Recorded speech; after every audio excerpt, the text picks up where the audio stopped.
of the week. I want to start by responding to this op-ed because I've gotten a lot of mail about it while I was out. And there was a full op-ed in the New York Times coming after me personally, as well as the Daily Wire, from a woman named Jane Coaston. Obviously, I don't know her work very well, so I can't speak to the rest of her work. But basically, the idea was that I am somehow a guy who only panders to the right, and this is the hallmark of the right these days, is just pandering to the right. What I do know from Jane Coaston is that she is a lefty. She's a liberal. And Jane Coaston has written pieces like this one from MTV News titled, quote, "On the Punching of Nazis," subtitle, "I Support It." This is back in January. She said, "If a Nazi is in your presence, can you ever punch the Nazi in the goddamn face? The answer is simple. Of course you can." And then she says that, should you? Yes. Yes, you should. You should punch Nazis in the goddamn face. You should do so repeatedly. If you see more Nazis, you should punch them too. So she sounds like a very tolerant and diverse individual, which is just wonderful. And she titled her piece on me, "The Hollow Bravery of Ben Shapiro." So the first thing is that I would just like to note here, I have never called myself brave. In fact, I don't really consider myself brave because I reserve that title for law enforcement, people who put themselves in harm's way to protect others. I'm a guy who goes on campus and I give talks and I have security and I'm probably the safest guy in the room, as I've said in 1,000 interviews. So for me, my job is not about bravery. My job is about saying things that I think are true, and then you take them or you leave them. The idea that I have ever proclaimed that I am the hallmark of bravery is just absurd.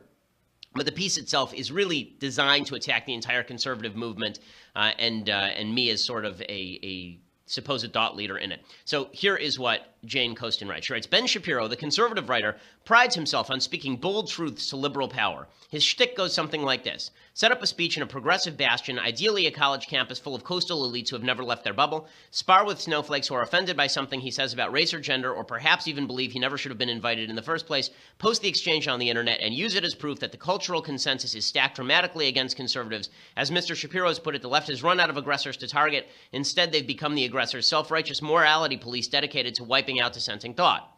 Well, the reason I say that is because Berkeley, like the University of California, run by Janet Napolitano, a Democrat, staffed entirely by Democrats at the highest level, decided that I needed 600 police officers in order to speak at Berkeley. As I've said, again, 1,000 times, the year before I showed up with no security. Right? I had my security team, but there were no police officers necessary. It's not me that's making this issue on campus. It is not I. I am not the one who's designing these problems on college campuses, nor do I even like them. I mean, you can talk to people from my team. They will tell you before we do every lecture, I say, I really hope this one is nice and calm. And as far as the idea that I don't want to have people in the room with whom I can discuss, I've been debating people on the left for a long time here. I mean, I debated Cenk Uygur like maybe 3 months ago. I debated a panel of people, including the NAACP president in Spokane, Washington, and Charles Mudady from the Seattle Stranger when I was up in Seattle. I debated Shama Sawant, who was the Socialist City Council member in Seattle. I'm going to have a discussion with Sam Harris, with whom I strenuously disagree on religion. I'm going to have a discussion with him up in San Francisco in December. In fact, I'm hard-pressed to think of many people on the right who debate people on the left more than I do, like high-ranking people on the left more than I do. I debated Sally Cohn last year. Like, I debate people on the left all the time. This idea that I'm out there looking for snowflakes to melt is just patently absurd. In fact, I've said in my own lectures, I said in the Berkeley lecture, I believe, I said that the easiest thing in the world is to find some college leftists to trigger, but that's not my job. My job is to say things I think are true in front of audiences full of leftists and conservatives. I wish more people who are on the left would show up. I mean, I have a standing rule. Look at every one of my lectures for the last year and a half. I have a standing rule. If you disagree with me, raise your hand and go to the front of the line. That is my standing rule. The idea that I'm not out there trying to convert people, that I'm not out there trying to do outreach, that all I care about is the viral videos that come from these exchanges, it's just like there's no evidence to this whatsoever. In any case, Jane Coaston says, quote, "It's true that campuses tend to be hostile places to conservatives like Mr. Shapiro, Charles Murray, and Heather Mac Donald, but the notion that they're the cultural underdogs is bogus." Really? We're not the cultural underdogs? Heather Mac Donald and Charles Murray aren't the cultural underdogs?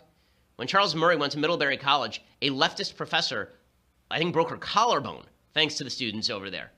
Charles Murray was just shut down again over the weekend. We're not the cultural underdogs? Have you seen the culture? You might say we're not the political underdogs. I think that that's sort of true. I mean, in Berkeley, I am the political underdog, but Across the country, I don't think I am, because I think that the vast majority of people agree with most of what I have to say. But the notion that we're not cultural underdogs is absurd. She says, what Mr. Shapiro does on campus is shadowboxing, meant to pander to his conservative fans whose values dominate mainstream American culture. Okay, no evidence that conservative values dominate mainstream American culture. In fact, virtually all of the evidence is on the other side, on all of the major social issues of the day, without, perhaps aside from abortion.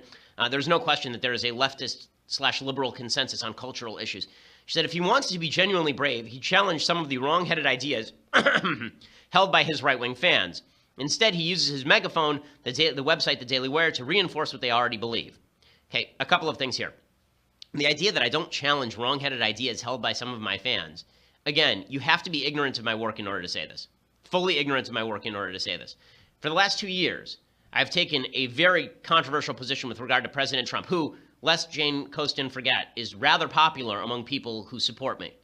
Now, I was the initiator of Good Trump, Bad Trump. I created Good Trump, Bad Trump. Right? I'm the guy who had on my desk for months a shoe. We called it the put it on the other foot shoe, right? We actually took this shoe, and when Trump would do something, I would say, put the shoe on the other foot. Imagine Obama did it. And then let's try and see whether this is something that's good or not. Right? I've been very critical, not only of President Trump, but I wrote a piece this morning about why it's bad for a bunch of MAGA-hatted dummies to shut down a liberal speaker, a leftist speaker, Xavier Becerra, the Attorney General of California, over at Whittier College.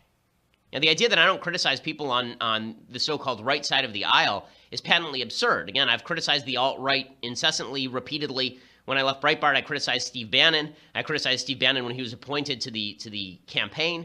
I don't know where she's getting this, but all I will say is that it is utterly in disconnect with reality. And anybody who watches this show knows that that is the case. Anybody who listens to the show knows this is the case. We try to be intellectually honest about our conservatism. It seems to me that what Jane Coaston really wants is for me to be on the left. This is the same critique that I heard from a lot of people on the left who didn't like the Never Trump Republicans because they said, why don't you just vote for Hillary? Because Hillary's awful. Okay, Jane, just because I disagree with some people on the right about things doesn't mean I have to agree with your crappy point of view. Okay, if your idea of dissent is that I have to agree with you, then I dissent from your dissent. Okay, no. I think you're wrong. I think that most of the stuff that you write is wrong. And guess what? I can do that.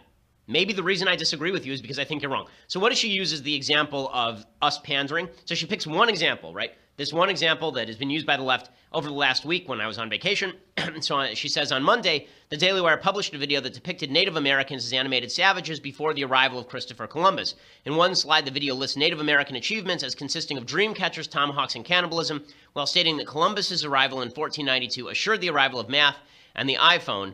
And then she says the animated video is actually the second one the Daily Wire posted this past weekend on the subject. The other carried the subtle title, quote, Christopher Columbus actually was a great man. So the second video, I think, is actually quite good. The second video is from Michael Knowles, and it is a full breakdown of the entire history of Christopher Columbus. It is full of information. Coaston, of course, just takes it for granted that Christopher Columbus was a bad guy, so I'm sure she didn't even bother to watch the video, which is chock full of references to actual primary documentation. You should go watch Knowles' video. It has over 1 million hits. It is quite good. The other video, I didn't like. It didn't meet editorial standards. I was on vacation. As soon as I found out about it, I wanted to pull it down. It was a satire video.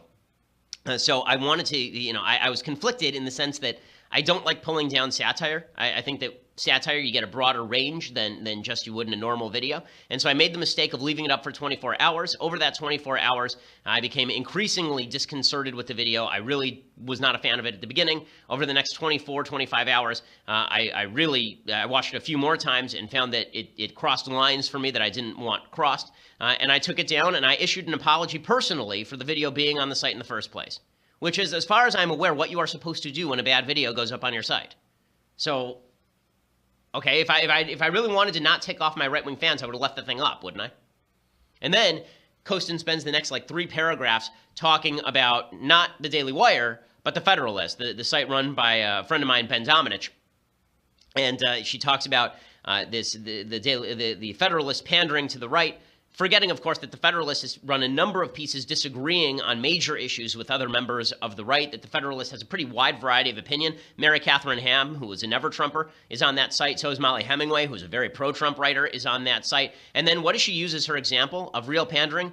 She said that publication had a black crime tag on its website until 2 weeks ago, which included an article titled, "If you don't want police to shoot you, don't resist arrest."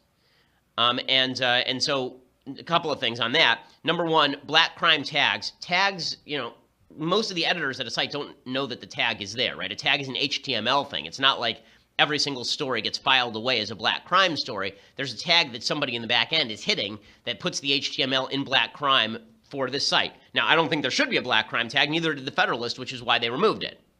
Okay, but again, this whole idea here is that conservatives are just catering to their base. Now, what I love about this article is that Jane Coaston is catering to her leftist base in the New York Times. So this entire article is not a rebuke to anyone on the left. It's not her speaking truth to power on the left. It's not her saying to the left that people like me should be able to speak at Berkeley. No, instead, it's Jane Coaston pandering to her own leftist readers and then accusing us of doing that to our right-wing readers. And then what she's really upset, of course, about is that I am not on the left. So she says that I believe that transgender people have a mental illness, and then she says that's just terrible. Okay, have I been unclear about my perspective on this? There's a video of me that's been seen 35 million times talking about this. Like literally 35 million times. So I've not been unclear about this. And she finishes up by saying, I reached out to Mr. Shapiro to ask him about the Columbus Day video. She did. And I emailed her back the statement, which we had already put out or were putting out at the time. And then I added a one-line comment. She said he sent over a statement apologizing for it, saying it engaged in broad-based stereotyping, which he also posted on Twitter. In the email, he added, quote, I think there's a lot of political ground to be gained in pandering to your own side and confirming their biases. I strive not to do that. And then she finishes, and yet he, and vast swaths of the conservative right who decry groupthink still do. To tell strident college students to examine their own politics and embrace real debate is brave. To insist on the same from those on the right would be even more courageous. Again, she has not watched a single speech I have ever done on the right. Not one. I guarantee you, she has not watched a single speech I've done on campus. If she has, then I don't know if she had the mute on, but that is patently crazy. Okay, the idea that I have not told college students on the right to examine their own politics, half of my speech at Berkeley was devoted to why the alt-right is stupid and why identity politics of the right is bad and why if you think that Mexico and China are responsible for your lost job, you're probably wrong.